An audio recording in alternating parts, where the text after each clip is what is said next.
Budget आने वाला है 1 फरवरी को। वित्त मंत्री निर्मला सीतारमण जो हैं वो देश का यूनियन बजट पेश करने वाली है। तो क्या एक्सपेक्टेशंस हैं? आप एक इंडस्ट्री में हैं, एक स्टार्टअप के साथ ऑलरेडी जुड़ चुके हैं, जोमैटो जैसे स्टार्टअप के साथ, टेक जॉकी के फाउंडर हैं, बहुत कुछ देखा है इंडस्ट्री में। क्या इस समय बजट से एक्सपेक्टेशंस हैं? आई थिंक बजट बहुत ही एक एक्साइटिंग टाइम पे आ रहा है इस बारी, एंड बजट 2026 का फोकस लार्जली ग्रोथ और फ्यूचर टेक्नोलॉजीज पर होना चाहिए मेरे हिसाब से। आईटी, सॉफ्टवेयर और टेक स्टार्टअप्स के लिए मेन एक्सपेक्टेशन ये है कि एआई और डिजिटल इंफ्रास्ट्रक्चर को स्केल करने के लिए फंडिंग मिले, इंसेंटिव्स मिले, to give a push to growth. MSME, fintech, IT service ecosystem को credit और compliance का ease मिले. I think a lot of the entrepreneurs are looking towards this. And anyways, India का startup ecosystem अब काफी mature हो चुका है.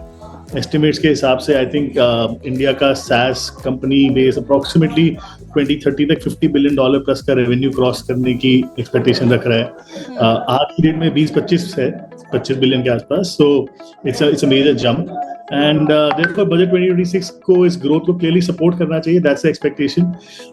कुछ चीजें स्टार्टअप्स के लिए इंपॉर्टेंट होती है जिसके around I would say people have expectations. एक बहुत लंबी चली आ रही डिस्कशन अराउंड ESOP कि कैसे ESOP की एक्सरसाइजिंग / वेस्टिंग पे taxation नहीं applicable होना चाहिए. It should rather be at the time of the transaction actually taking place.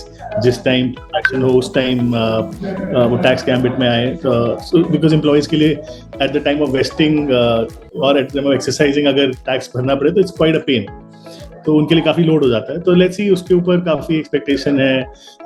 Faster ICT के अराउंड की स्टार्टअप्स को तभी सपोर्ट मिल पाएगा, कैश फ्लो तभी बेटर हो पाएंगे जब थोड़ा सा GST रैशनलाइजेशन में फास्टर इनपुट मिल पाए, तो कैश फ्लो प्रेशर काफ़ी रिड्यूस हो जाएगा उससे. That is there. AI के अराउंड उसके कॉन्टेक्स्ट में भी I think AI infrastructure, cloud credits और डेटा सिक्योरिटी पर टारगेटेड सपोर्ट इंडिया के स्ट्रॉन्ग SaaS टैलेंट के साथ मिलकर इंडिया को ग्लोबल SaaS और AI लीडर बना सकता है. तो ये सब कुछ चीज़ें हैं. लेट्स सी, बाकी we have few more days to go.